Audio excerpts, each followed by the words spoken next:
Bismillahirrahmanirrahim. Assalamualaikum warahmatullahi wabarakatuh. Alhamdulillahirabbil alamin wassalatu wassalamu ala asrofil anbiya'i wal mursalin habibana wa nabiyyana wa sayyidina Muhammadin sallallahu alaihi wasallam wa ala alihi wa ashabihi wa man tabi'ahum bi ihsanin ila yaumiddin. Wa ba'd. Qala Allah Ta'ala fi kitabihil karim, a'udzu billahi minasyaitonir rajim. Bismillahirrahmanirrahim. Wa bataghi fima ataqallahu darul akhirah wala tansa nasibaka minad dunya wa ahsin kama ahsanallahu ilaik wala tabghil fasada fil ard innallaha la yuhibbul mufsidin. Wa qala Rasulullah sallallahu alaihi wasallam fi riwayatin khairun nasi anfa'uhum linnas. Amma ba'd fa inna asdaqal hadits kitabullah wa khairal huda huda nabiyyu sallallahu alaihi wasallam. Alhamdulillah, syukur Allah Subhanahu wa taala yang telah memberikan kepada kita kenikmatan iman, Islam dan juga ihsan. Kemudian salawat dan salam sama-sama kita panjatkan kepada junjungan alam Habibana wa Nabiyana Muhammadin sallallahu alaihi wasallam, kepada seluruh ahlul baitnya, para sahabatnya serta orang-orang yang senantiasa mengikuti jejak sunnahnya hingga akhir zaman. Terima kasih kepada seluruh peserta yang hadir pada kesempatan kali ini, melanjutkan dari pengabdian kepada masyarakat, ya, menulis proposal, pelaksanaan dan juga artikel ilmiah jurnal pengabdian kepada masyarakat. Saat ini sekarang saya akan membahas tentang metodologi, ya, atau metode yang digunakan dalam PKM itu sendiri, ya, sebagaimana kita pahami kemarin bahwa PKM atau PPM, ya, pengabdian kepada masyarakat atau pengabdian pada masyarakat itu adalah bagian dari Tridharma Perguruan Tinggi yang harus dilaksanakan oleh mahasiswa, ya, dan oleh dosen, ya, dan juga mahasiswa, terutama dosen, ya. Nah, sehingga kemudian dia harus dilaksanakan, ya. Kemudian kita sudah bahas tentang bagaimana tahapan-tahapan dalam pelaksanaan pengabdian kepada masyarakat, ya, mulai dari tahapan persiapan yaitu survei awal, kemudian menulis proposal PKM, kemudian dalam proses pelaksanaannya, ya, lokasinya, identifikasinya, dan juga metodologi yang digunakan, ya, untuk melihat bagaimana permasalahan yang dihadapi oleh mitra, ya. Kemudian berikutnya di pelaporan, ya, kita memiliki ada dua minimal. Secara umum adalah laporan untuk pengabdian kepada masyarakat, dan yang kedua adalah terkait dengan artikel ilmiah jurnal, ya, yang dipublikasikan di jurnal pengabdian kepada masyarakat atau PKM, ya. Kita sudah bicara tentang metra PKM, kita juga sudah belajar tentang bagaimana membuat proposal PKM, gitu, ya. Nah, sistematika proposal PKM juga sudah ada di video sebelumnya, ya, dan hari ini saya akan membahas tentang metodologi, ya, yang digunakan dalam pengabdian kepada masyarakat. Ya, sejatinya banyak sekali metode yang bisa digunakan, tapi saya akan membahas hanya dua saja. Yang pertama adalah participatory action research, ya, dan kedua nanti adalah ABCD, ya. Jadi asset based community development. Baik. Ibu dan Bapak sekalian, teman-teman semuanya, kita mulai dari yang pertama, yaitu metodologi, ya, atau metode yang digunakan dalam pengabdian kepada masyarakat. Ya, jadi ketika kita datang ke masyarakat, kemudian kita akan melakukan pengabdian tidak langsung dengan tangan kosong, gitu, ya, tetapi ada metode atau cara yang digunakan. Nah, yang pertama adalah PAR atau Participatory Action Research, ya.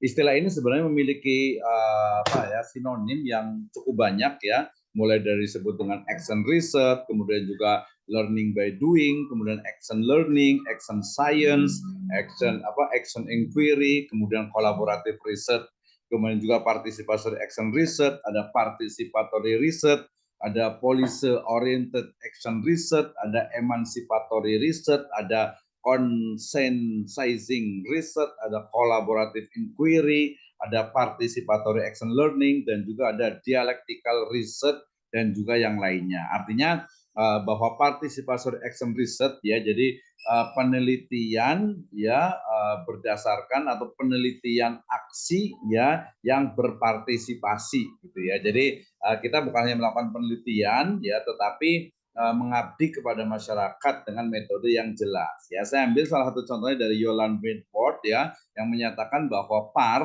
ya, participatory action research itu adalah, ya, istilah yang memuat seperangkat asumsi yang mendasari paradigma baru ilmu pengetahuan ya dan bertentangan dengan paradigma pengetahuan tradisional kuno ya. Asumsi-asumsi tersebut menggarisbawahi arti penting proses sosial dan kolektif dalam mencapai kesimpulan-kesimpulan mengenai apa kasus yang sedang terjadi dan apa implikasi pembahasannya atau perubahannya yang dipandang berguna oleh orang-orang yang berbeda pada situasi problematis dalam mengantarkan untuk melakukan penelitian awal. Ya, jadi tadi disebut dengan istilahnya itu bertentangan dengan paradigma lama karena paradigma lama itu menetapkan atau memosisikan ya masyarakat itu sebagai objek ya sebagai objek penelitian ya sehingga kemudian terkadang itu melanggar dari etika penelitian itu sendiri ya. Nah, dalam PAR ya di PAR ini masyarakat ataupun komunitas itu dianggap sebagai mitra ya kita perlakukan ya kita posisikan sebagai mitra jadi bahkan kita tuh membantu mereka ya bukan menjadikan mereka itu objek kalau jadikan objek berarti mereka ya hanya diteliti mereka bagaimana kadang mereka itu suka terganggu ya misalnya kita ingin tahu tentang pendapatan mereka kalau penelitian kan otomatis kita tanya berapa Pak gajinya sebulan nah itu kan kadang tidak semuanya orang itu mau ya ada juga yang mungkin malu atau nggak enak dan sebagainya jadi kadang melanggar dari istilahnya itu hak individual gitu ya. Nah, dalam PAR ini justru menginginkan adanya agar adanya identifikasi masalah, kemudian menggunakan metode yang cepat, yang tepat gitu ya, sampai menemukan solusinya. Oke ya, ini adalah pengertian dari PAR atau Participatory Action Research ya. Ada beberapa definisi yang lain sebenarnya, misalnya dari Corey yang menyatakan bahwa action research adalah proses di mana kelompok sosial berusaha melakukan studi masalah mereka secara ilmiah dalam rangka mengarahkan, memperbaiki, dan mengevaluasi keputusan dan tindakan mereka. Ya, artinya ya mereka sendiri nanti yang akan melakukan perubahan itu ya. Kemudian satu lagi saya ambil dari Peter Park ya di 93 dia mengatakan bahwa yang namanya tadi collaboration atau participatory action research itu adalah cara penguatan rakyat melalui penyadaran diri untuk melakukan perubahan yang efektif ya menuju perbaikan kondisi kehidupan mereka. Jadi para ini muncul dari fenomena di mana masyarakat itu memiliki banyak sekali permasalahan dan harus diselesaikan gitu ya. Caranya bagaimana? Nah, kita akan lihat ya mekanisme pelaksanaannya. Jadi dalam penelitian atau dalam pengabdian kepada masyarakat menggunakan participatory action research minimal ini ada beberapa tahapan ya. Tahapan pertama adalah riset pendahuluan ya di mana peneliti itu melakukan observasi untuk mengetahui kegiatan masyarakat sehari-hari ya, melihat bagaimana perilaku dan kebiasaan masyarakat, kemudian sosial masyarakat, lingkungan masyarakat dan juga peneliti mengamati bukan peneliti ya jadi pengabdi ya mengamati permasalahan yang terjadi di lingkup masyarakat dan melakukan wawancara untuk memperoleh data. Jadi ini mungkin mirip dengan survei awal di mana kita datang ke masyarakat atau sebuah komunitas gitu ya. Kemudian kita melihat bagaimana keadaan mereka, kondisi mereka termasuk identifikasi masalah. Ya, identifikasi masalah ini masih kita menjadi outer ya jadi orang luar. Nah, tahap kedua itu disebut dengan inkulturasi ya. Apa itu inkulturasi? Yaitu proses awal membaur dengan masyarakat dan menjadi bagian dari mereka. Ya, artinya sudah kita tahu masalah begini kemudian kita membaur dengan mereka ya. Proses yang dilakukan ini bertujuan untuk membangun kepercayaan. Jadi ada trust building gitu ya. Jadi membangun kepercayaan ya dan dilakukan melalui interaksi warga setempat, kemudian mungkin mengikuti berbagai kegiatan, aktivitas masyarakat sehingga dapat memunculkan kepercayaan masyarakat terhadap peneliti ya bisa melobi beberapa kelompok tertentu di masyarakat misalnya ketua RT ya RW dan juga mungkin kepala dusun atau aparat desa yang lainnya. Artinya inkulturasi ini adalah proses di mana peneliti ya yang akan mengabdi itu dia akan membaur dengan mereka tinggal di sana kemudian juga berinteraksi ya pokoknya membangun kepercayaan bahwa kita datang ke sini adalah untuk membantu ya, bukan untuk bikin susah, bukan untuk merepotkan. Oke, itu adalah tahap yang kedua. Tahap yang ketiga adalah pengorganisasian masyarakat. Jadi sudah kita membaur, sudah tahu masalahnya, berikutnya adalah mengorganisasikan ya, to organize people gitu ya. Jadi ini mulai dari analisa sosial dan juga merumuskan masalah kemanusiaan. Jadi masalahnya ternyata apa gitu ya. Jadi betul-betul apa ya disebut dengan empirik ya. Jadi fakta nyata yang ada di masyarakat. Jadi bukan hanya sekadar apa ya fenomena ya yang nampak saja tidak, tapi sudah datanya itu mendalam. Misalnya begini, oh sekarang misalnya oh lagi yang tren terbaru nih, misalnya ada beberapa aparat desa ya, kepala desa dan sebagainya yang mereka itu pada demo ke Jakarta, gitu kan ya. Nah, kita kan tahunya oh dia demo mungkin ada masalah. Nah, kita nggak tahu persis masalahnya itu apa gitu, ada apa di balik itu.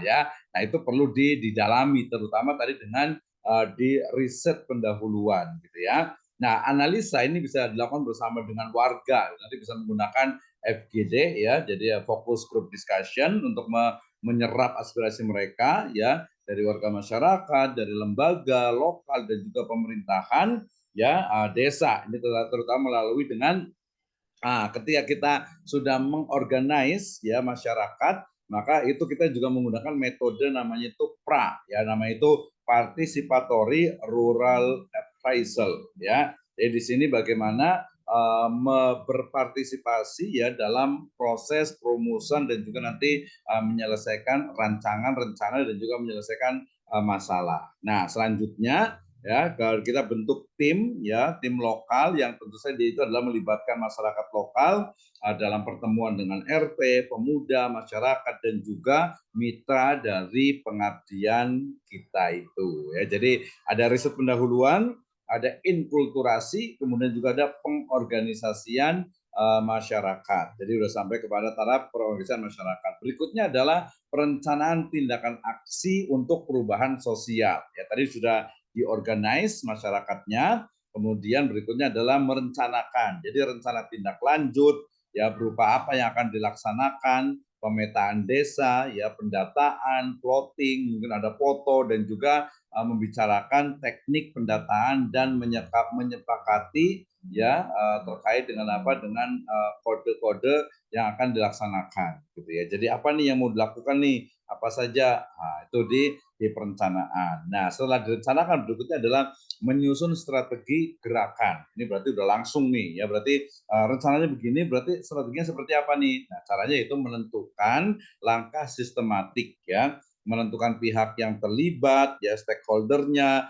merumuskan kemungkinan keberhasilan dan kegagalan program, ya tadi program yang direncanakan serta mencari jalan keluar apabila terdapat kendala yang menghalangi keberhasilan program. Jadi direncanakan, kemudian disusun strateginya. Nah, terutama yang berikutnya tentu saja melancarkan aksi perubahan, ya. Jadi melakukan pemetaan partisipatif, program pemecahan masalah merupakan proses pembelajaran masyarakat ya sehingga terbangun peranata baru dalam komunitas sekaligus memunculkan community organizer ya dan akhirnya memunculkan juga local leader ya yang menjadi pelaku dan pemimpin perubahan. Jadi pengabdian ini ya kalau boleh dikatakan itu ya dari rakyat untuk rakyat gitu ya. Artinya ya mereka seperti apa permasalahan yang mereka hadapi, kemudian melibatkan mereka apa nih yang bisa menyelesaikan permasalahan yang dihadapi ya. Nah, setelah aksi itu dilaksanakan, tahap berikutnya dalam PAR ini adalah evaluasi. Ya, jadi apakah rencana tadi ya berjalan itu tepat, ada perencanaan, ya atau rangkaian-rangkaian sudah ditentukan itu sudah dijalankan dengan baik sesuai prosedur atau tidak. Itu evaluasi ya.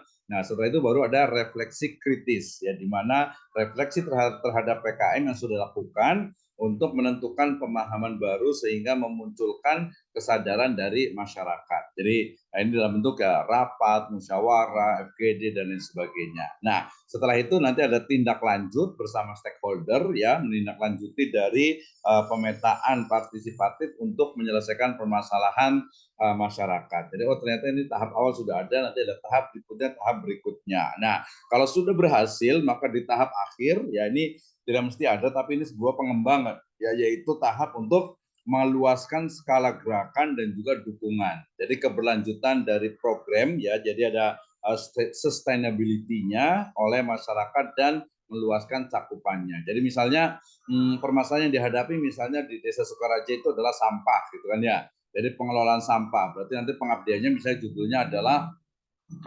pengelolaan sampah menggunakan teknologi mutakhir ya di masyarakat Sukaraja, Kabupaten Bogor untuk meningkatkan misalnya income mereka misalnya gitu ya, atau mungkin untuk menjaga kebersihan lingkungan. Nah, itu kan berarti di situ ada proses peningkatan, ada proses juga skill mengajarkan kemampuan ya, kemampuan untuk mengelola sampahnya sampai tujuannya ya, tujuannya adalah agar bersih, agar juga mungkin bisa ada pendapatan gitu. Tempatnya di mana? Di Sukaraja ya, Kabupaten Bogor. Nah, itu pengabdian kepada masyarakat. Ya dalam prakteknya memang ya dalam prakteknya itu ya bisa jadi ya tidak sesempurna seperti ini. Mungkin misalnya pengabdiannya itu adalah KKM, kuliah kerja mahasiswa, atau mungkin pengabdian dosen, atau mungkin desa binaan dan sebagainya, masing-masing tentu saja ada kelebihan dan kekurangannya.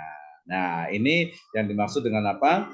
Dengan participatory action research PAR ya. Siklusnya seperti ini. Mulai dari observasi, kemudian refleksi, kemudian rencana aksi ya, strategis, kemudian tindakan, baru nanti evaluasi lagi. Refleksi lagi terus gitu ya. Jadi berjalan terus-menerus sehingga dia berkesinambungan ya. Berkesinambungan sehingga diharapkan akan selesai tuh bagaimana sebuah istilahnya pengabdian kepada masyarakat. Satu lagi ya tadi disebutkan bahwa dalam proses inkulturasi ya itu ada participatory rural appraisal ya. Ini dilakukan misalnya dengan duduk bersama, mendengar, kemudian juga berbaur, ya mereka bisa melakukan apa, duduk bersama, kemudian belajar dari kesalahan gitu ya. Nah, di sini kita bisa memfasilitasi, melakukan misalnya melakukan triangulasi sumber, bersikap kita rendah hati ya, fleksibel, menguji kodenya juga, menguji coba dan juga berimprovisasi. Jadi ada teknik-teknik yang dilakukan, ada sikap kita dan juga berbagi ya. Berbagi di sini berarti namanya juga pengabdian ya, berarti pengetahuan, pengalaman dan juga proses belajar. Ya tadi tekniknya itu bisa pemetaan, transfer, diagram Venn, alur sejarah, alur pemaparan, analisis kehidupan, ranking dan yang lainnya. Ya, ini adalah teknik dalam participatory rural appraisal untuk menemukan data, mengidentifikasi, menentukan masalah dan juga mencari solusi dari sebuah permasalahan ya. Nah, tekniknya tadi bisa melalui pemetaan sosial, ada transes ya, kemudian kalender musim, ada timeline ya, trend and historical profile, ada diagram alur, ada trend and change, ada juga focus group discussion. Jadi di awal kan tadi sudah mendeskripsikan kondisi, jadi kondisi masyarakat itu seperti apa,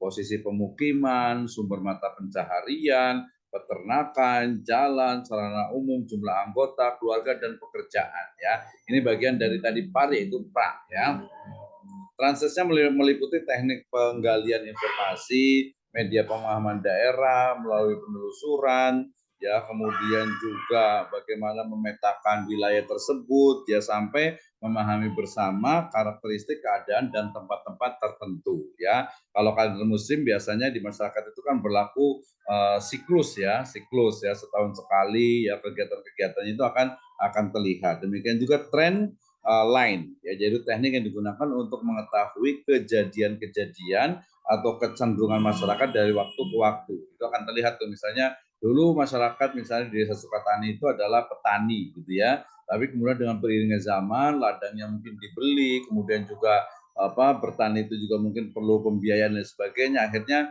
sebagian masyarakat berpikir praktis, udahlah mendingan kerja saja gitu ya. Kerja menjadi buruh, menjadi pekerja dan sebagainya gitu ya. Akhirnya kemudian berubahlah masyarakat. Jadi kalau dilihat dari si timeline-nya itu kelihatan. Ya. Diagram alur juga menggambarkan arus dan hubungan di antara semua pihak yang terlibat dalam suatu sistem ya.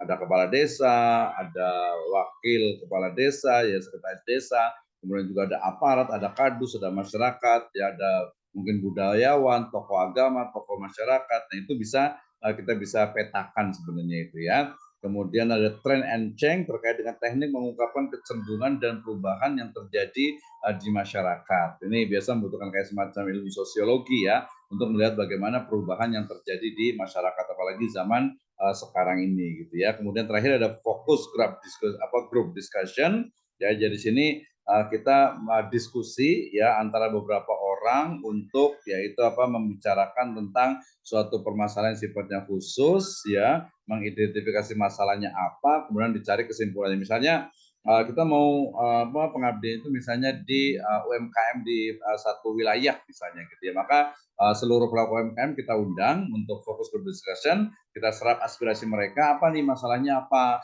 kendalanya itu apa saja. Nah, kita kumpulkan semuanya, nanti baru bersama-sama kita cari solusinya masing-masing ya. Nah, ini adalah teknik dari participatory rural appraisal.